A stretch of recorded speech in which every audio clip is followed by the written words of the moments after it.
जून 2020 जब देश में लॉकडाउन लगा हुआ था, कोरोना अपने पीक पर था और बड़ी बड़ी संस्थाओं के साइंटिस्ट इस बीमारी का इलाज ढूंढने में लगे हुए थे। और उसी बीच 23 जून 2020 को बाबा रामदेव और बालकृष्ण एक प्रेस कॉन्फ्रेंस करते हैं और ये दावा करते हैं कि हमने इस बीमारी का इलाज ढूंढ लिया। वो एक कोरोनिल नाम की दवा पूरे देश को दिखाते हैं जो कि उन्हीं की कंपनी पतंजलि ने बनाई थी और दावा करते हैं कि इससे कोरोना पॉजिटिव मरीजों की रिपोर्ट्स 7 से 10 दिनों में नेगेटिव हो जाती है। और ये भी दावा करते हैं कि इस दवा को हजारों लोगों के ऊपर टेस्ट किया गया है और ये साइंटिफिकली प्रूव्ड भी है। एक clinically tested evidence based medicine अपने आप में बनाना एक बहुत चुनौती भरा उत्तरदायित्व था।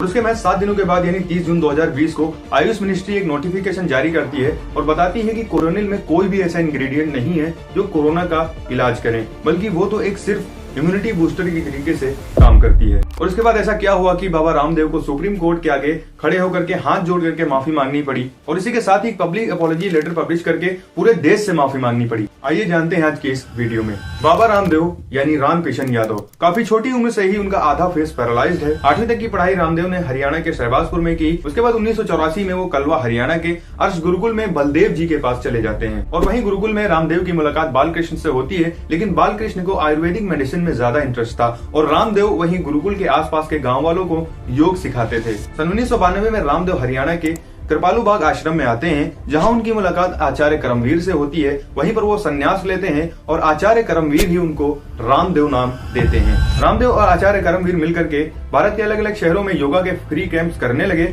और हरिद्वार वापस आकर के ये लोग च्यवनप्राश बेचा करते थे। अब तक बालकृष्ण भी इनके पास वापस आ चुके थे और 5 जनवरी 1995 को बाबा रामदेव, बालकृष्ण और आचार्य करमवीर ने वहीं कृपालू बाग आश्रम में दिव्य योग मंदिर ट्रस्ट की स्थापना की। और अब तो रामदेव के घरवाले भी वहीं कृपालू बाग आश्रम के पास रहने लगे और उनके छोटे भाई राम भरत रामदेव का बिजनेस भी संभालने लगे। और ये बात आचार्य करमवीर को बिल्कुल भी पसंद नहीं आती है क्योंकि रामदेव एक सन्यासी है और सन्यास का मतलब ही होता है अपने घर वालों को छोड़ देना। और अब धीरे धीरे रामदेव पॉलिटिक्स में भी इंटर होने लगे और 2014 के लोकसभा चुनाव में उन्होंने भारतीय जनता पार्टी को खुल के सपोर्ट किया। एक ऐसे राष्ट्र नायक, एक ऐसे विश्व नायक जो भगवान के वरदान की तरह है भारत के लिए और जिनके व्यक्तित्व में, चरित्र में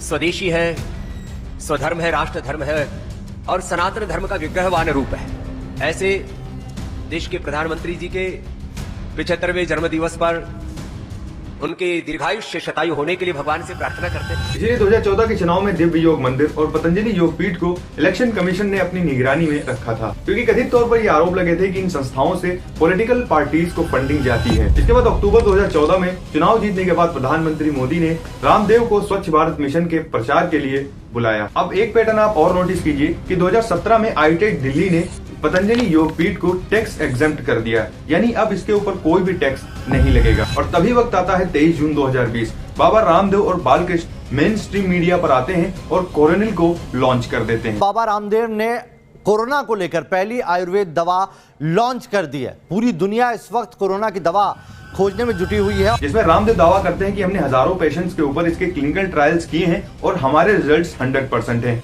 और बालकृष्ण बताते हैं कि हम सारे क्लिनिकल ट्रायल्स का सारा डाटा और सबूत 3 से 4 दिनों में पेश कर देंगे। और जब कोई डाटा नहीं आया तो 30 जून 2020 को आयुष मिनिस्ट्री खुद एक नोटिफिकेशन जारी करती है और बताती है कि कोरोनिल में कोई भी ऐसा इंग्रेडिएंट नहीं है जो कि कोविड-19 का इलाज करते हों, बल्कि ये तो सिर्फ और सिर्फ एक इम्यूनिटी बूस्टर मेडिसिन ही है। लेकिन रामदेव नहीं माने और इन्हीं दावों के साथ कोरोनिल को बेचते रहे। इसके बाद एम्स भुवनेश्वर, एम्स पटना, एम्स ऋषिकेश और इंडिया के बड़े बड़े इंस्टीट्यूट्स के डॉक्टर्स एसोसिएशन ने दिल्ली हाई कोर्ट में कोरोनिल के क्लेम्स के खिलाफ शिकायत दर्ज की। और 27 अक्टूबर 2021 को दिल्ली हाई कोर्ट ने बाबा रामदेव को कोर्ट में हाजिर होने के लिए कहा और बोला कि ये कोई मजाक नहीं है बल्कि एक सीरियस केस है।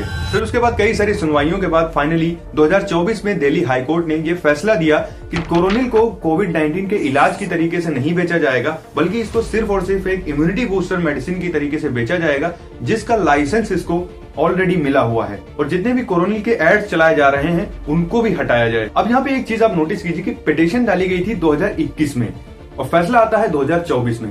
ये 3 साल का टाइम मेरे हिसाब से कोरोनिल बेचने के लिए थोड़ा सा कम है। 2022 में पतंजलि ने एक एड पब्लिश किया जिसका टाइटल था मिसकंसेप्शंस ऑफ एलोपैथी, जिसमें बताया गया था कि ये फार्मा कंपनीज की एलोपैथी दवाइयां बीमारियों को सिर्फ बढ़ाती हैं और इसके ढेरों सारे साइड इफेक्ट्स होते हैं। और हमारी पतंजलि की आयुर्वेदिक दवाइयां शुगर, बीपी, अर्थराइटिस, अस्थमा जैसे क्रोनिक बीमारियों का परमानेंट इलाज कर देती हैं। और मैं आपको बता दूं कि drug and magic remedies act के मुताबिक कोई भी जेनेटिक या क्रोनिक डिसीज का परमानेंट क्योर का क्लेम कोई भी नहीं कर सकता जब तक उसका कोई साइंटिफिक प्रूफ ना हो। और इसी बात पर इंडियन मेडिकल एसोसिएशन ने पतंजलि के ऊपर 100 करोड़ का डिफेमेशन नोटिस डाल दिया, क्योंकि वो एलोपैथिक मेडिसिन को डिफेम कर रहे थे, ये कहकर कि एलोपैथिक मेडिसिन बीमारियों को सिर्फ दबा देती हैं और उसके ढेरों सारे साइड इफेक्ट्स होते हैं। 21 नवंबर 2023 को पहली हियरिंग में सुप्रीम कोर्ट ने पतंजलि को ये चेतावनी दी और उन्होंने माना भी कि अब हम ऐसे मिसलीडिंग एड्स नहीं चलाएंगे। और उसके 2 महीने बाद तक पतंजलि ने वो मिसलीडिंग एड्स नहीं रोके और वो बराबर मेन स्ट्रीम मीडिया पर चलते रहे। उसके बाद जस्टिस हिमा कुरैशी और उनकी बेंच ने रामदेव को 10 अप्रैल को कोर्ट में हाजिर होने के लिए कहा, लेकिन वो कोर्ट में हाजिर नहीं होते हैं। उसके बाद अगली हियरिंग में बाबा रामदेव और बालकृष्ण कोर्ट में हाजिर होते हैं और हाथ जोड़कर माफी मांगते हैं, लेकिन सुप्रीम कोर्ट ने उसे लिप प्रैक्टिस कह करके नकार दिया। सुप्रीम कोर्ट की नाराजगी इस बात से है कि भाई हमने फैसला दिया, उसके बावजूद आप मान नहीं रहे थे और इनसे कहा है कि आप अगली सुनवाई जो भी होने वाली है उसमें जब आएंगे तो आप डिटेल उसके रिपोर्ट के साथ आइए कि आपने ऐसा क्यों किया। कोर्ट के ऑर्डर के बावजूद आपकी माफ़ी से काम नहीं चलेगा कि ये बड़ी अदालत है, बड़े लोगों, ये आम लोगों से जुड़ा मामला है, लोगों के स्वास्थ्य, लोगों की ज़िंदगी से जुड़ा मामला है। और आप जब दावा कर देते हैं कि नहीं हमें फलानी दवा है और उससे जो है 7 दिन में चीज़ें ठीक हो जाएंगी, एलोपैथी खा। रामदेव और बालकृष्ण कोर्ट में आने से पहले ही उन्होंने अखबार में एक माफी पत्र पब्लिश किया था, लेकिन कोर्ट ने उसे भी नकार दिया क्योंकि उस माफी पत्र में रामदेव और बालकृष्ण का नाम मेंशन नहीं था। उसके बाद एक नया लेटर पब्लिश किया गया जिसमें रामदेव और बालकृष्ण का नाम क्लियरली मेंशन था और उत्तराखंड लाइसेंसिंग अथॉरिटी ने पतंजलि और दिव्य फार्मेसी के 14 प्रोडक्ट्स के लाइसेंस को रद्द किया। अब बात करते हैं मसूरी के जॉर्ज एवरेस्ट हाउस की, जो कि एक बहुत ही खूबसूरत लोकेशन के ऊपर एक अंग्रेज अधिकारी का घर था। जॉर्ज एवरेस्ट हाउस के बारे में और इन्फॉर्मेशन कभी और बात कर लेंगे, लेकिन अभी ये जानते हैं कि इसका कनेक्शन रामदेव और बालकृष्ण से आखिर क्यों होता है। असल में जॉर्ज एवरेस्ट हाउस और इसके आसपास की जमीन को मिला करके ये टोटल 142 एकड़ की प्रॉपर्टी है और ये इतनी जमीन होती है कि इसमें लगभग 50 क्रिकेट ग्राउंड्स बन सकते हैं। तो सरकार ने इसको डेवलप करने के लिए लगभग 24 करोड़ के पब्लिक फंड से हाउस को रेनोवेट कराया और उसके आसपास कई सारे एडवेंचर स्पोर्ट्स और म्यूजियम बनवा दिए। और जब ये बनकर रेडी हुआ और किराए पर देने की बारी आई तो 3 कंपनियां सामने आती हैं, प्रगति ऑर्गेनिक्स, बरवा एग्री साइंस और राजस एरोस्पेस प्राइवेट लिमिटेड। और इसमें से राजस एरोस्पेस प्राइवेट लिमिटेड सबसे बड़ी बेटिंग करती है, इसीलिए जॉर्ज एवरेस्ट हाउस और उसकी सारी प्रॉपर्टी राजस एरोस्पेस को 1 करोड़ पर ईयर की लीज पर 15 सालों के लिए दे दिया जाता है। अब आप खुद नोटिस कीजिए कि 24 करोड़ के पब्लिक फंड से बनाई हुई प्रॉपर्टी को 1 करोड़ पर ईयर की लीज पर किसी अमीर इंसान को 15 सालों के लिए दे दिया जाता है। बाकी नफा नुकसान की कैलकुलेशन आप खुद कर सकते हैं। और सबसे हैरानी की बात यह है कि तीनों कंपनियां जिन्होंने बेटिंग करी थी वो पतंजलि के मैनेजिंग डायरेक्टर बालकृष्ण की थी। तो ये सब ऐसा ही चलता रहेगा, लोग आएंगे और जनता का इस्तेमाल करके अपनी रोटियां सेक करके चले जाएंगे। असल में ये होता तब है जब हम किसी के ऊपर अंधा विश्वास करते हैं और सवाल पूछना बंद कर देते हैं। तो अगर आप सवालों के इस सिलसिले को आगे बढ़ाना चाहते हैं और मेरे सवालों को ताकतवर बनाना चाहते हैं तो चैनल को सब्सक्राइब कीजिए और वीडियो को 4-5 दोस्तों में शेयर कर दीजिए। मिलते हैं नेक्स्ट वीडियो में। जय हिंद।